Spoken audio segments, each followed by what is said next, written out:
అంబర్పేట నియోజకవర్గంలోని నల్లకుంట డివిజన్ పద్మా కాలనీలో నూతనంగా నిర్మించిన లిటిల్ మిలీనియం ప్రైమరీ పాఠశాల ప్రారంభోత్సవానికి అంబర్పేట శాసనసభ్యులు కాలేరు వెంకటేష్ మరియు ముషిరాబాద్ శాసనసభ్యులు ముఠా గోపాల్లు విచ్చేసి ప్రారంభించారు. ఈ కార్యక్రమంలో నల్లకుంట బీఆర్ఎస్ అధ్యక్షుడు మేడి ప్రసాద్, సీనియర్ మహిళా నాయకురాలు లిఖితా గౌడ్, పాఠశాల ఫౌండర్ ఉదయ్ మరియు స్టాఫ్, విద్యార్థులు, తల్లిదండ్రులు పాల్గొన్నారు.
सर लुकिए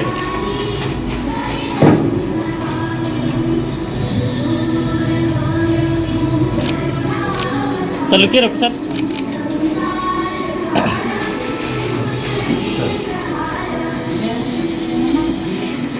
ఏంటో 3-4 నిమిషాలు మన అందరికి सर रखो सर